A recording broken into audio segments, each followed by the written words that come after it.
اعوذ باللہ من الشیطان الرجیم بسم اللہ الرحمن الرحیم وہو الذی مرج البحرین، اور وہی ہے اللہ جس نے کہ دو دریا چلا دیے، دو روئیں چلا دی.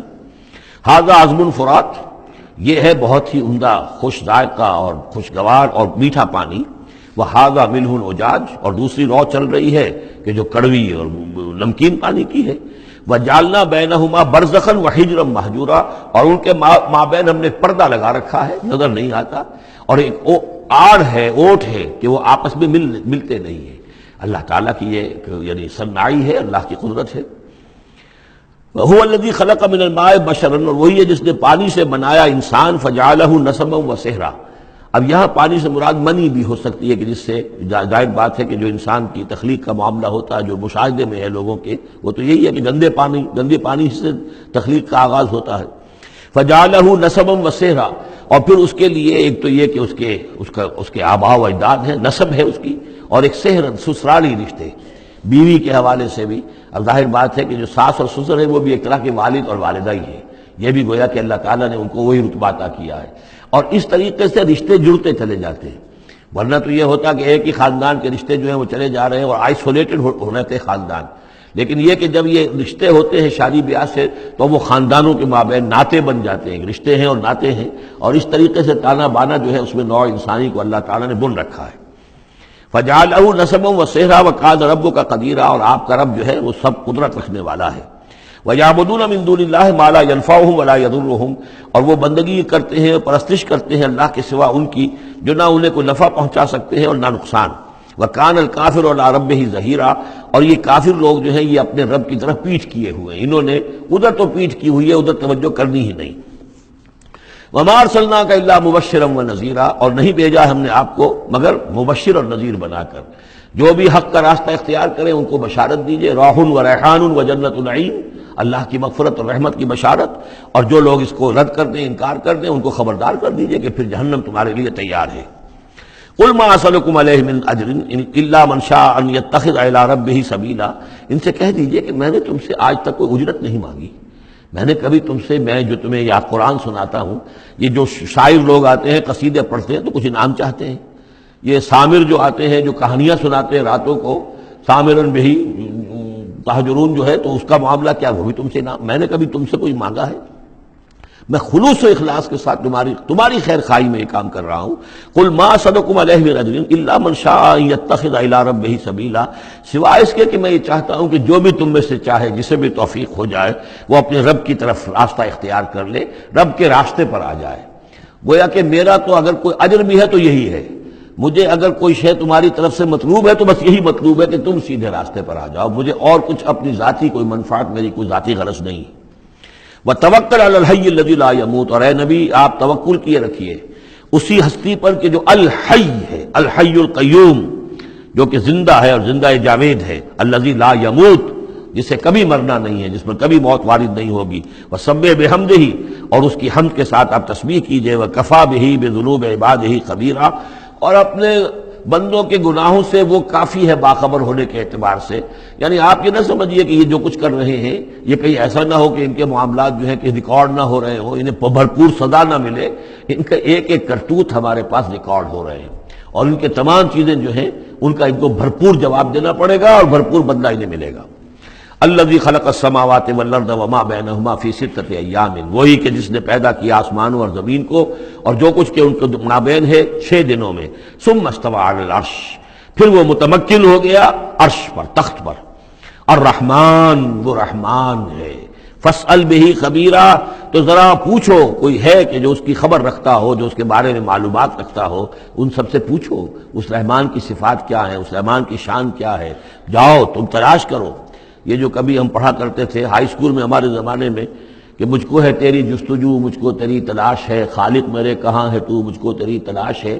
تو ایک ارج ہے انسان کے اندر، وہ محسوس کرتا ہے کہ کوئی ہے، کوئی تو ہے جس نے مجھے پیدا کیا ہے. اب میں کیسے تلاش کروں، کہاں ملوں، کہاں ملے گا، کیسے اسے بات ہو سکتی. فاسأل بہ خبیرا، تو جاؤ ایسے لوگوں کو تلاش کرو کہ جو اس کے ساتھ کچھ آشنائی رکھتے ہوں، جو جس کے جاننے والے ہوں، جس کی کوئی دوستی ہو، اور ان کی صحبت اختیار کرو. کونوا مع الصادقین، تو یقیناً تمہیں جو ہے اللہ تعالیٰ کی معرفت حاصل ہوگی. وَإِذَا قِيلَ لَهُمُ اسْجُدُوا لِلرَّحْمَٰنِ، اور جب ان سے کہا جاتا ہے کہ سجدہ کرو رحمان کو، قالوا ابر رحمان، کیونکہ یہ رحمان کے لفظ سے بدکتے تھے، یہ صرف اللہ کا لفظ استعمال کرنا چاہتے تھے۔ رحمان جو ہے، یہ جو مشرکین مکہ تھے یہ کہتے تھے یہ نام تم کہاں سے لے آئے ہو، یہ ہمارے لیے قابل قبول نہیں ہے۔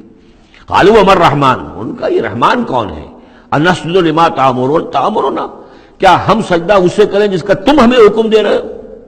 اس میں ہے وہ شقاق جو ہوتی ہے زدم زدہ، ٹھیک ہے، تمہارے کہنے تو ہم یہ نہیں کریں گے، مطلب یہ کہ چاہے تو تم بات کہہ رہے ہو حق ہے، لیکن یہ کہ چونکہ تم کہہ رہے ہو اس لیے ہم نہیں کریں گے، اس کا تو مطلب یہ ہوگا کہ ہم نے تمہاری بات مان لی اور تم جیت گئے۔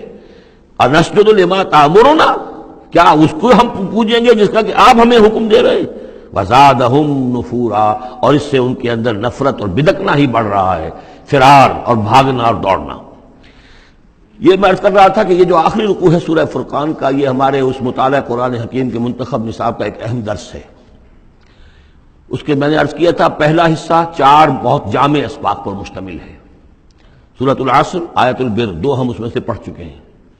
دوسرے حصے میں کچھ ایمان کے مباحث تھے، ایمان کی ماہیت، ایمان کی حقیقت، اس میں ہم سورہ آل عمران کے آخری رکوع کی آیات پڑھ چکے ہیں، سورہ فاتحہ پڑھ چکے ہیں، اور ابھی حال ہی میں سورہ نور میں یہ آیات نور جو ہیں، 5واں رکوع سورہ نور کا۔ تیسرا حصہ ہے اس کا عمل صالح کی تشریح پر۔ تو عمل صالح کے ضمن میں سب سے پہلے مرحلہ آتا ہے انفرادی شخصیت، انفرادی سیرت و کردار۔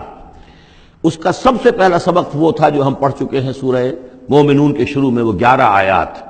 تعمیر سیرت کی اساسات کیا ہیں، کن چیزوں پر، کن بنیادوں پر جو اللہ چاہتا ہے کہ ایک بندہ مومن کی سیرت جو ہے وہ تعمیر ہو، وہ کس اساسات پر ہوگی۔